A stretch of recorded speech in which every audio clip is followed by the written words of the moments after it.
जल संचय की व्यवस्था किस प्रकार की है। यह आपका क्वेश्चन नंबर जो है वो 12।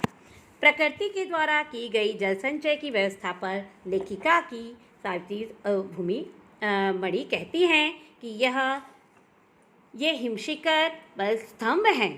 पूरे एशिया के देखो, प्रकृति भी किस नायाब ढंग से सारा इंतज़ाम करती है। सर्दियों में बर्फ़ के रूप में जल संग्रह कर देती है और गर्मियों में पानी के लिए वह त्राही त्राही जहाँ मचती है तो ये बर्फ़ शिखाएं पिघल पिघल कर जलधारा के रूप में बह जाती हैं और सब लोगों को पहुंचाती हैं। जैसे अद्भुत व्यवस्था है ये जल संचय की।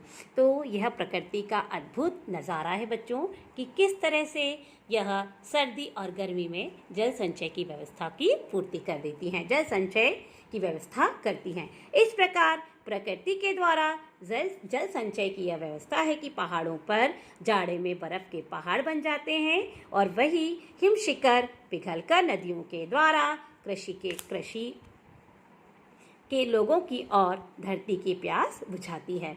तो बच्चों, यह एक प्रकृति का एक अद्भुत करिश्मा है जो अपने आप से खेतों और लोगों की प्यास भी बुझाती है। बच्चों, कुछ और प्रश्न भी हैं अतिरिक्त प्रश्न में, जैसे हिंदुस्तान और का स्विट्जरलैंड कटाव को अद्भुत सौंदर्य का चित्रण कीजिए, वहीं सैलानी कैसे आनंद विभोर हो उठे। ये अतिरिक्त प्रश्न है बच्चों, कुछ और प्रश्न हैं। फिर आपके यहाँ पे प्रश्न और भी देख सकते हैं कि लेखिका के लिए किसका सौंदर्य असहाय था, किसका अधिक सौंदर्य असहाय था। फिर इस तरह से पहाड़ों के सौंदर्य और उसकी उपयोगिता पर अपने विचार व्यक्त कीजिए। यह अतिरिक्त प्रश्न है बच्चों जो हमने निकाले गए हैं और इसको भी मैं आपको PDF के माध्यम से भेजूंगी, जिसे आप अपनी कृतिका कॉपी में लिखेंगे। फिर बच्चों, पहाड़ी कुत्तों की विशेषताएं सुनकर लेखिका विस्मय से क्यों भर गई। लेखिका को झरना प्रसन्नता का प्रतीक लगा, कैसे।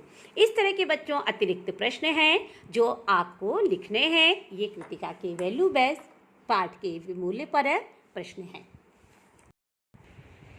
तो बच्चों, आज हमारा यह पाठ प्रश्न अभ्यास के द्वारा अतिरिक्त प्रश्न और पुस्तक के प्रश्नों के साथ आज पूर्ण हो चुका है, जिसके प्रश्नोत्तर बच्चों आपको अपनी कॉपी में लिखने हैं, क्योंकि सुनने समझने के बाद भी कुछ लिखित रूप से आपके पास होना आवश्यक है, जिसे आप कभी भी देख सकें और सुन सकें और पढ़ पाएं। बच्चों, आशा है कई दिनों से यह पाठ चल रहा होगा और यह बहुत इंटरेस्टिंग भी आपको पाठ रुचिकर भी लगा होगा।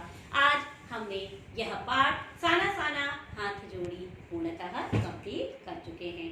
तो बच्चों, आप इसका होमवर्क मुझे अपनी कॉपी में और प्रश्न अभ्यास के द्वारा दिखाएंगे और मेरे पर्सनल नंबर पर आप मुझे भेजेंगे, जिसे मैं चेक भी कर सकती हूँ और लिख भी सकती हूँ। आशा है बच्चों आपको यह पाठ अच्छे से समझ में आया होगा, प्रमुख बिंदुओं के साथ प्रश्नोत्तरों के द्वारा। अगली कक्षा में हम कुछ नए शीर्षक नए पाठ के साथ पुनः मिलेंगे। Thank you. जय गुरुदेव। Have a nice day.